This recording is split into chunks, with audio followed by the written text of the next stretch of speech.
গতকাল রাতে ডক্টর জয়শঙ্কর ঢাকা থেকে ফিরে এসে দেখা করেন প্রধানমন্ত্রী শেখ হাসিনার সঙ্গে। ঢাকার আলোচনার বিস্তারিত তার আগে আমাদের প্রধানমন্ত্রী নরেন্দ্র মোদীর সঙ্গে তার বৈঠক হয়েছে, প্রায় 2-2.5 ঘন্টা বৈঠকের পর। তারপর রাতে তিনি যান শেখ হাসিনার সঙ্গে দেখা করতে। শেখ হাসিনার সঙ্গে দেখা করে তিনি ঢাকা সফরের আদ্যপান্ত তিনি বলেন এবং কূটনৈতিক যত বিষয়গুলো আছে তাতে যা তার মনে হয়েছে যে এটা হতে পারে, ওটা হতে পারে, এটা ভাবছে, ও ওটা ভাবছে, এইগুলো নিয়ে খুঁটিনাটি বিষয় নিয়ে আলোচনা করেন। এখন শেখ হাসিনা তিনি আমার ভিডিও দেখেন, তিনি বলেছেন আপনি নাকি বেয়াদব, আস্ত বেয়াদব। উনি বলেছেন যে আমি তো শুনিনি। মানে হ্যাঁ, উনি বলেছেন, আমাদের ডক্টর ইউনূস তিনি বলেছেন আপনি আস্ত বেয়াদব। তখন জয়শঙ্কর মুচকি হাসেন। সেখানে শেখ হাসিনাও মুচকি হেসে বলেন দেশে ফিরি দেখাবো কে বেয়াদব, পালাতে পারবে না।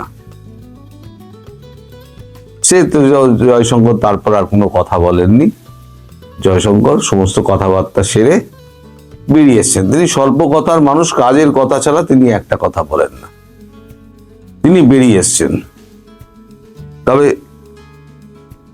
যেটুকু তিনি বলেছেন যে ঢাকার মানুষকে, আমার দলের মানুষকে আশ্বস্ত করতে আমি খুব শীঘ্রই একটা ভাষণ দেব, জাতির উদ্দেশ্যে ভাষণ দেব।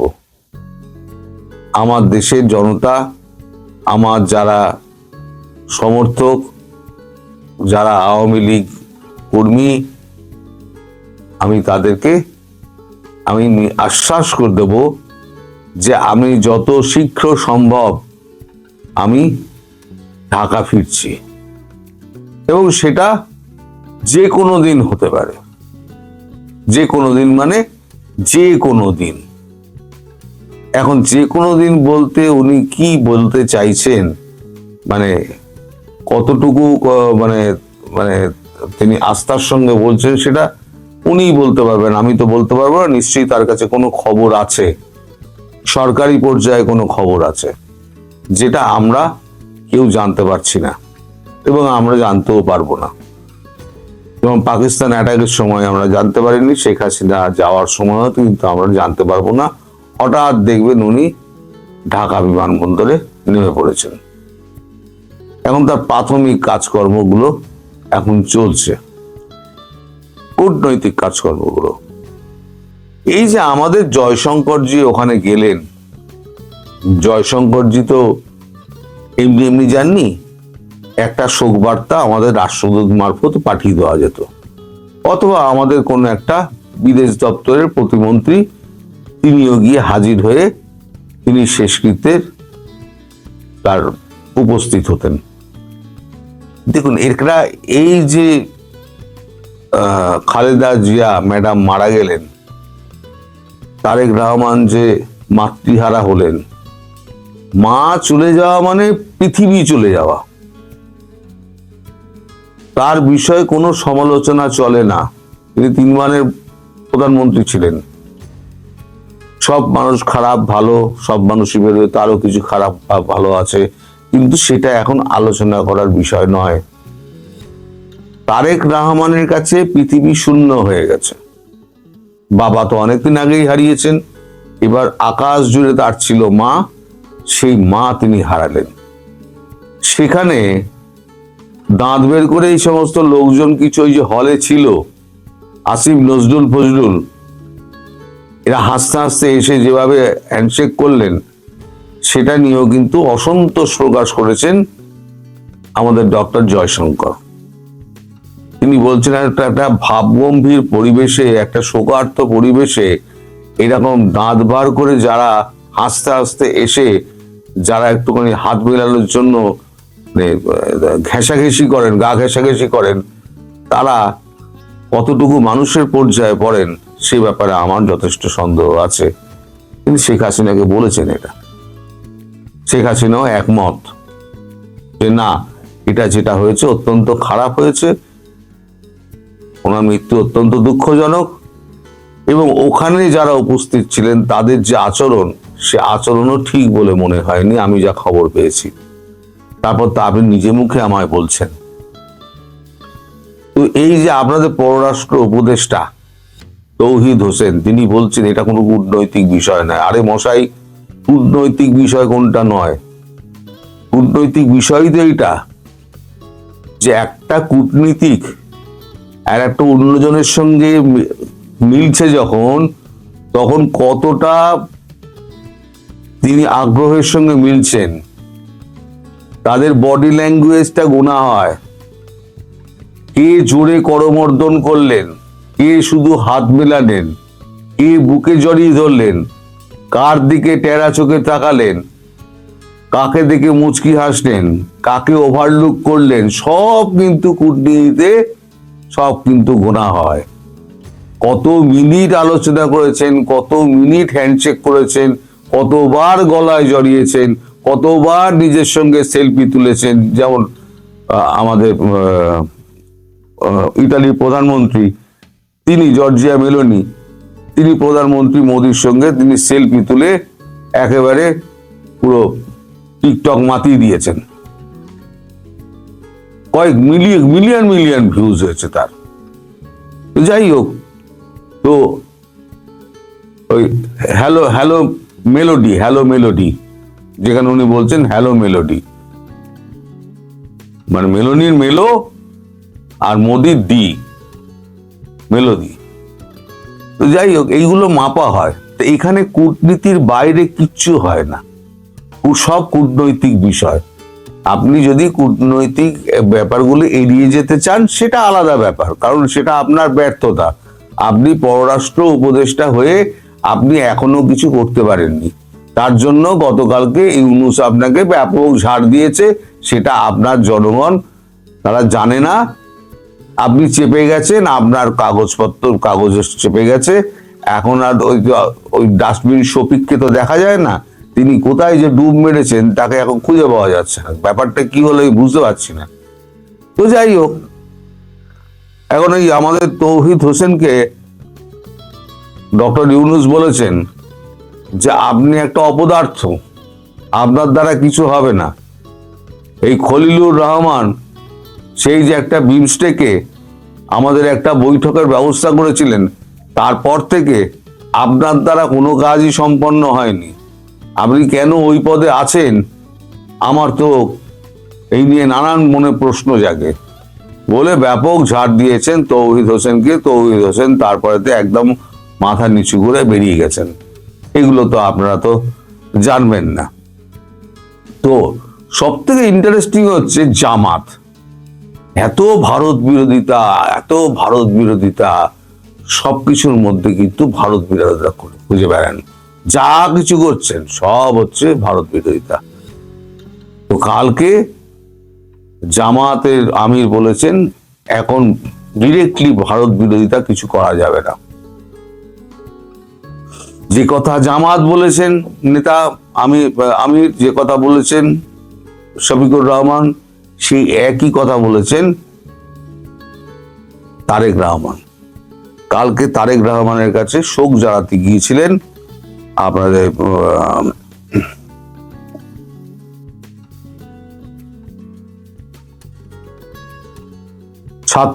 ইসলামী ছাত্র শিবির আর ছাত্র দল, এদের 8 জন প্রতিনিধি তারেক রহমানের সঙ্গে দেখা করে শোক জ্ঞাপন করেন এবং তাদেরকে তারেক বলে দেন, পরিষ্কার বলে দেন, এখন থেকে কোনো নির্বাচন না সম্পন্ন হওয়া অবধি, যতদিন না পর্যন্ত একটা ইনক্লুসিভ নির্বাচন হচ্ছে, ততদিন পর্যন্ত এই সমস্ত কথা, ভারত বিরোধী জিগির তোলা, ভারত বিরোধী কথা বলা, সমস্ত কিন্তু এখন বন্ধ মানে বন্ধ।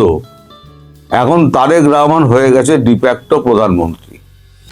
তিনি যখন বলে দিচ্ছেন বন্ধ ছাত্র শিবিরকে, তাহলে এখন ছাত্র শিবির এদিকে জামাতের আমিরও বলে দিয়েছে ভারত বিরোধিতা করা যাবে না। ফলে এবারে যে ডেসপারেশন যেটা আছে না, ডেসপারেশন ভেতরে যে কিছু হলে ভারতের দিকে একটা কামান দেখে দাও, এই ডেসপারেশনটা কিন্তু এবার একটুখানি কমে যাবে। এখন আর অত বলা যাবে না ভারত বিরোধী বক্তব্য করা যাবে না, বলা যাবে না। ডক্টর ইউনূসও এখন একটুখানি চেপে গিয়েছেন। ডক্টর ইউনূস, আপনি যে এত ভারত বিরোধিতা করলেন, এত আপনি মোদী সাহেবকে এত গালাগালি করলেন, আপনার তো কাজই ছিল হচ্ছে ভারত বিরোধিতা। অথচ আপনার নামে যখন ওই ফ্রান্সের ইলিয়াস, আমি ইলিয়াসের সুখ্যাতি করছি না মোটে, সে একটা দেশদ্রোহী, তো ইলিয়াস যখন আপনাকে গালাগাল করলো তখন কিন্তু আপনি তার চ্যানেল ফ্যানেল সমস্ত কিছু করে তাকে একদম বিগাড়ি করে দিলেন। তার মানে আপনি সমালোচনা শুনতে পারেন না। তাহলে এবার বুঝে দেখুন, সারা বিশ্ব থেকে যে সমস্ত ইসলামিক দলগুলো আপনাদের রয়েছে, আপনার তাবেরের কোয়ার্টারের লোকেরা রয়েছে, তারা যেভাবে মোদিজিকে আক্রমণ করে এবং ডিপ স্টেট যেভাবে খেলাধুলো করে, এ তো ফুটবল খেলা হয়, সেখানে নরেন্দ্র মোদীর ধৈর্য কতটা। এবং আমাদের দেশের মধ্যে যারা নরেন্দ্র মোদীকে গালাগাল করেন তিনি কিন্তু কিছু বলেন না, তার ধৈর্য এতটাই। কিন্তু যদি আপনি ভারত বা আমাদের ভারতবর্ষের কোনো ভারতবাসী যদি ভারতবর্ষের বিরুদ্ধে বলে, তাহলে তার থেকে খারাপ আর কেউ নেই। নরেন্দ্র মোদীকে আপনি বলতে পারেন, যা খুশি বলতে পারেন, ব্যক্তি নরেন্দ্র মোদী, কিন্তু ভারত মাকে কিছু বলতে পারবেন না। এখন মানুষের মধ্যে এই যে আমাদের একটা দেশাত্মবোধ গড়ে তুলেছে। আমি বলেছিলাম না, অনেক আগে বলেছিলাম যে আমাদের একটা দরকার, অ্যানসেস্টার দরকার ছিল, একটা পূর্বপুরুষের দরকার ছিল, যারা কঠিন একদম শাসন করে রেখে দেবে পুরো সমাজটাকে, পুরো পরিবারকে শাসন করে রেখে দেবে। আমরা ভারতবাসীকে উনি একটা পরিবার করে দিয়েছেন এবং উনি হচ্ছেন আমাদের পরিবারের নেতা। আমরা মেনে নিয়েছি তিনিই হচ্ছেন আমাদের পরিবারের নেতা। ফলে আপনারা যতই চেষ্টা করুন, আগামী আরো 2টো টার্ম যদি তার শরীর দেয়, তিনি আরামসে উনি প্রধানমন্ত্রী হয়ে দেশ শাসন চালাবেন। এবং আপনাদের মতো যত জেহাদি আছে ইউনূস সাহেব আপনাদেরকে চাবুক লাগাবে। ইরানের খামেনির অবস্থা কিন্তু খুব খারাপ, জেনে রাখবেন। ফলে ইরানে যাওয়ার যে আপনার একটা মৃদু প্রচেষ্টা ছিল না, সেটা কিন্তু আর হবে না। কারণ কোন দিন ইরান দেখবেন খামেনি দেখতেন দৌড় দিয়েছে, কারণ খামেনির দেশের একেবারে ছেলেরা এখন রাস্তার, আমি বলেছিলাম রাস্তায় লিখে বেড়াচ্ছে দেয়ালে দেয়ালে যে যত পারো বোম মারো ইসরায়েল, ওই মোল্লাগুলোদের উপরে, এরাই হচ্ছে সমস্ত দেশের শত্রু। আপনার দেশের শত্রুগুলো হচ্ছে আপনি এবং আপনার জিহাদি এই মোল্লাগুলো। ফলে কামাগাজি ড্রোন যখন পড়বে না, তখন এই কামাগাজি ড্রোনগুলোর শব্দ দেখবেন যে আপনার ওই জিহাদিগুলোর সমস্ত লুঙ্গি তুলে একেবারে বঙ্গোপসাগরে যাচ্ছে। আমার খুব ইচ্ছে একটা ব্রহ্মোস অন্তত আপনার যমুনার ধারে কাছে মারুক, একটা মোটামুটি একটা পুকুর করে দিই। সেটা কবে হবে আমার এই স্বপ্ন পূরণ কবে হবে আমি জানি না, কিন্তু আমি চাই এই স্বপ্ন পূরণটা হোক। এপাশ থেকে ওপাশ হলে, উনি তো বলে এসছেন যে এপাশ থেকে ওপাশ যদি হয় তাহলে 71-এর পুনরাবৃত্তি ঘটবে। তার 71-এর পুনরাবৃত্তি ঘটা মানে কামাগাজি ড্রোন এবং মিসাইল এবং ব্রহ্মস, পিনাকা, আকাশ তীর, যা যা আমাদের স্টকে আছে সব মেরে দেবে একটা করে। টেস্টিং হবে, টেস্টিং গ্রাউন্ড হবে কিন্তু কোনটা? বাংলাদেশ নয়, পূর্ব পাকিস্তান। যাই হোক, ভালোই সব মিটে গেলে ভালো। একটু জিহাদি ফেহাদি কমিয়ে দিয়ে ইনক্লুসিভ নির্বাচনের ব্যবস্থা করুন, যাতে আপনি কিছুটা হলেও দয়ার পাত্র হতে পারেন। বিএনপি জামায়াতকে মুক্তিযুদ্ধ বিষয়ে কোনো অনাকাঙ্ক্ষিত প্রশ্ন করবে না। জামায়াত বিএনপিকে দুর্নীতি নিয়ে কোনো বিরক্তিকর প্রশ্ন করবে না। ব্যাস, এই প্রতিশ্রুতিতেই বিএনপি জামায়াত আবার এক মায়ের পেটের দুই ভাই হয়ে গেল। আবার দেশ সুখে শান্তিতে বিএনপি জামায়াতের শাসন চলিতে লাগিল। এটাই হতে যাচ্ছে 12ই ফেব্রুয়ারি। যদি নির্বাচন হয় তাহলে তারপর দিন থেকে ঠিক এভাবেই দেশটি চলতে যাচ্ছে। জামায়াতের আমির ডাক্তার শফিকুর রহমান তারেক রহমানের সঙ্গে দেখা করে বেরিয়ে এসে কোনো রাগঢাক না রেখেই বলছেন যে বিএনপি সরকার হবে আর জামায়াত হবে বিরোধী দল, বিএনপি জামায়াত একসঙ্গে কাজ করবে। তিনি সরাসরি এভাবে বলেননি কথাটা, কিন্তু আপনার আমার তো বুঝতে অসুবিধা হওয়ার কথা নয় যে 2024 সালের 5 আগস্টের পর থেকে যেমন ডক্টর মোহাম্মদ ইউনূসকে সামনে রেখে জামায়াত বিএনপি ভাগযোগ করে সরকার চালিয়েছে, 2026 সালের 12ই ফেব্রুয়ারির পরও সেই একই ব্যাপার ঘটতে যাচ্ছে। তাহলে ভাইয়েরা আমার, এত টাকা পয়সা খরচ করে একটি নির্বাচনের কি দরকার বলুন তো? আমরা আর মামুরা মিলে যদি দেশ চালানোর প্ল্যান আগে থেকেই হয়ে যায়, তাহলে নির্বাচনের মতো এসব লোক দেখানো ব্যাপারটা কি না করলেই নয়? ছিলেন তারেক রহমানকে সান্ত্বনা দিতে। বেরিয়ে এসে ম্যাডামের নীতিতে দেশ চালানোর ঘোষণাও দিয়ে দিলেন আমিরে জামায়াত ডাক্তার শফিকুর রহমান। বললেন বিএনপি ও জামাত একসঙ্গে কাজ করবে। এটাকে সরাসরি রাজনৈতিক ঘোষণা হিসেবেই আমাদের বিবেচনা করতে হবে, এবং এই ঘোষণার ভেতরেই লুকিয়ে আছে বাংলাদেশের সামনে দাঁড়িয়ে থাকা সবচেয়ে অস্বস্তিকর সেই প্রশ্নটি, যদি সরকার গঠনের ছক আগেই কষা থাকে, ক্ষমতা ভাগাভাগি আগেই ঠিক হয়ে যায়, তাহলে নির্বাচনটা আসলে কিসের জন্য? বাংলাদেশ জাতীয়তাবাদী দল এবং জামায়াত ইসলামী বাংলাদেশের সম্পর্ক নিয়ে বহু বছর ধরে নানা বিশ্লেষণ হয়েছে। সবাই সবসময় একমত হয়েছেন যে জামায়াত বিএনপি এক মায়ের পেটের দুই ভাই, এদেরকে বিচ্ছিন্ন করাটা সহজ কথা নয়।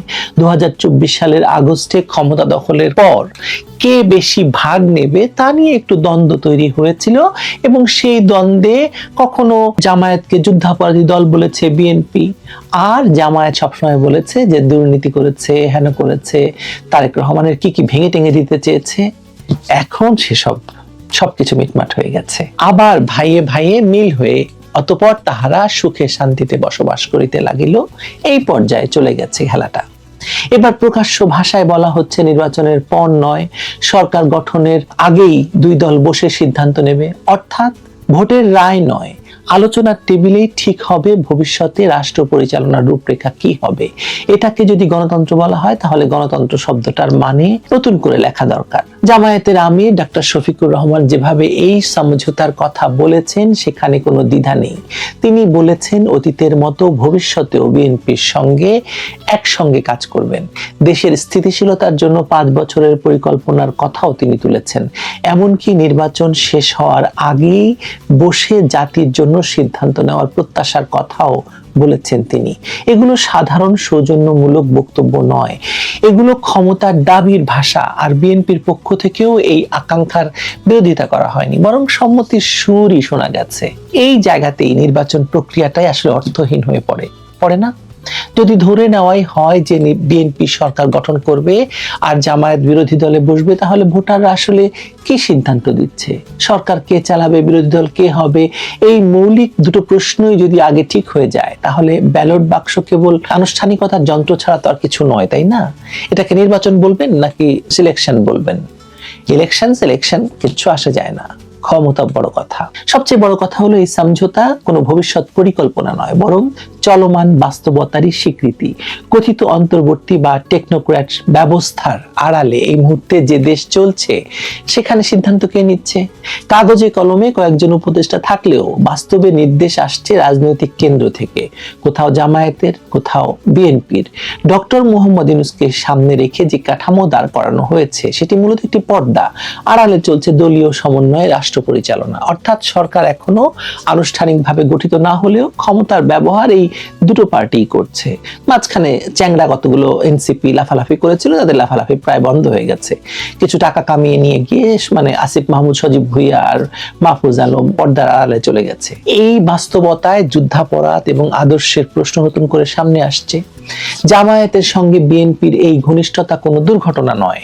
যুদ্ধাপরাধীদের সঙ্গে সখ্য বিএনপি রাজনীতির পুরনো অধ্যায়। ম্যাডাম 2014 সালে নির্বাচনে যাননি যে কারণে। খালেদা জিয়ার মৃত্যুকে ঘিরে যে আবেগ, শোক আর ধর্মীয় ভাষা ব্যবহার করে যে রাজনৈতিক আবহ তৈরি করা হয়েছে, সেটাও এই বৃহত্তর সমঝোতার অংশ। শোককে সম্মানে, সম্মানকে ঐক্যে, আর ঐক্যকে ক্ষমতার নৈতিক বৈধতার রূপ দেওয়ার চেষ্টাটা কিন্তু স্পষ্ট। তারেক রহমান এই প্রক্রিয়ার কেন্দ্রবিন্দুতে আছেন। তার রাজনীতি কখনোই আদর্শ নির্ভর ছিল না, বরাবরই তা ক্ষমতা কেন্দ্রিক। একা একা ক্ষমতায় ফেরা সম্ভব নয়। এই উপলব্ধি থেকেই জামায়াতের সঙ্গে সম্পর্ক শুধু বজায় রাখা নয়, বরং আরো প্রকাশ্য করা হয়েছে। 6 সপ্তাহ পরের ক্ষমতা ভাগাভাগির আশা নিয়ে জামায়াতের আমিরের তারেক রহমানের ডেরায় যাওয়া কোনো সৌজন্য সাক্ষাৎ নয়, এটা রাজনৈতিক হিসাব নিকাশের দৃশ্যমান বাস্তবতা। এখানে সেনাবাহিনীর ভূমিকা আলাদা করা যাবে না। বাংলাদেশের ইতিহাসে সেনা সমর্থিত রাজনৈতিক বন্দোবস্ত মানেই নিয়ন্ত্রিত গণতন্ত্র। সরাসরি ক্ষমতা নয়, বরং পেছনের শক্তিগুলোকে বা পছন্দের শক্তিগুলোকে সামনে রেখে শাসন করা। বিএনপি এখানে নির্বাচনী বৈধতার মুখ, জামায়াত আদর্শিক এবং সাংগঠনিক শক্তি, সামরিক শক্তি বাহিনী এই নিয়ন্ত্রকের ভূমিকায়। এই ত্রিমুখী সমীকরণেই ইউনিটি সরকার ধারণার জন্ম হয়েছে বাংলাদেশে। কিন্তু এই ইউনিটি জনগণের নয়, এটি ক্ষমতার ইউনিটি, ট্রিনিটিও বলতে পারেন। সবচেয়ে বিপজ্জনক কি জানেন? সবচেয়ে বিপজ্জনক দিক হলো গণভোটের ধারণা। মানে গড়াপেটা একটা নির্বাচন নিয়ে আন্তর্জাতিক চাপ সামলাতে এবার নির্বাচন এবং গণভোট একসঙ্গে করার কথা বলা হচ্ছে। উদ্দেশ্যটা খুব পরিষ্কার, সংখ্যা রাজনীতির বদলে আবেগ এবং ন্যারেটিভের রাজনীতি। রাজাকার, এনজিও, মিলিটারি এই জোট চায় এমন এক জনমত তৈরি করতে যেখানে নির্বাচন প্রশ্নবিদ্ধ হলেও জনগণের আকাঙ্ক্ষার দোহাই দিয়ে ক্ষমতা দখল বৈধ করা যায়। এতে ভোটার নাগরিক নয়, নাগরিক এখানে দর্শকের ভূমিকায়। আওয়ামী লীগ আমলে অনুষ্ঠিত নির্বাচন নিয়ে জামায়াত, বিএনপি, ইউনূসের বিরাট সব অভিযোগ। আর শুরু থেকে ইউনূস একটি ইতিহাস সৃষ্টিকারী নির্বাচন উপহার দেওয়ার ঘোষণা দিয়ে আসছেন। এখন বোঝাই যাচ্ছে কত বড় ইতিহাস তিনি তৈরি করতে যাচ্ছেন। কত আসন বিএনপি আর কত আসনে জামায়াত, এসব যদি ঠিক করাই থাকে তাহলে নির্বাচনটা অহেতুক হয়ে যাচ্ছে। কিন্তু শেখ হাসিনার আমলের চেয়েও ভয়ঙ্কর নির্বাচন হতে যাচ্ছে, সে ব্যাপারে কোনো সন্দেহ রাখার কোনো কারণ নেই। আমি রাখছি না, আপনারা রাখলে রাখতে পারেন। যদি বিএনপি জামায়াত সমঝোতার সরকারই চালু থাকে, যদি নির্বাচন আগেই ফল নির্ধারিত থাকে, যদি সরকার গঠনের সিদ্ধান্ত ভোটের আগে হয়ে যায়, তাহলে নির্বাচনের দরকারটা কি? উত্তরটা কঠিন, কিন্তু সৎ উত্তর তো পাবো না কারো কাছ থেকে। নির্বাচন এখানে আর ক্ষমতা নির্ধারণের মাধ্যমে হচ্ছে না, মানে মাধ্যম না, এটা একটি আনুষ্ঠানিক সিল।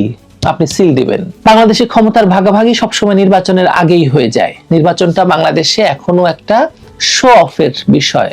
কিছু হুন্ডা গুন্ডা লাশ পড়ার দিন নির্বাচনের দিন, বাক্স ছিনতাইয়ের দিন। কিন্তু ফলাফল যা আমলা, মিলিটারি আর যখন যে পক্ষ শক্তিশালী সেই রাজনৈতিক পক্ষটি মিলে ঠিক করে। এবার যেমন ঠিক করেছে যে বিএনপি, জামায়াত, ইউনূস, মিলিটারি মিলে তারা একটি নতুন সরকার গঠন করবে, বিএনপি এবং জামায়াতের। এক্ষেত্রে বিএনপি জামায়াত সবসময় নিজেদের এমন জায়গায় রাখে যে নির্বাচনে বিজয়ের গ্যারান্টি না জুটলে তারা নির্বাচনে অংশ নেয় না। 2008 সালের যে অনুষ্ঠিত নির্বাচন, সেই নির্বাচনে বিএনপি জামায়াতকে অংশ নেওয়ানোর জন্য যেসব আপোষ বিএনপি নেত্রী বেগম খালেদা জিয়া করেছিলেন, সেসব যদি জানেন আপনারা, তাকে আপোষী নেত্রী বলতে যারা মুখে ফেনা তুলে ফেলেন তাদের লজ্জা পাওয়ার কথা। এবার আওয়ামী লীগকে নির্বাচনের বাইরে রেখে বিএনপি জামায়াতের হাতে ক্ষমতা তুলে দেওয়ার জন্য ইউনূস শিখণ্ডী হিসেবে দাঁড়িয়েছেন। রাষ্ট্র এখন প্রস্তুত একেবারে আর তারেককে প্রধানমন্ত্রী আর শফিকুলকে বিরোধী দলীয় নেতা হিসেবে দায়িত্ব বুঝিয়ে দেওয়ার জন্য। এখানে নির্বাচনী নাটকটা না করলেও চলে, কারণ এখানে সমঝোতাকে গণতন্ত্র, ক্ষমতা ভাগাভাগিকে ঐক্য আর নির্বাচনহীন সিদ্ধান্তকে জনগণের রায় হিসেবে উপস্থাপন করার সমস্ত আয়োজন সম্পন্ন হয়ে গেছে। এটাই নতুন বন্দোবস্ত। ওয়েলকাম বিএনপি জামায়াতের নতুন শাসন আমলে। মানে ফেব্রুয়ারির 12 তারিখ কিন্তু আর বেশি দূরে নাই। ওয়েলকাম আবারও।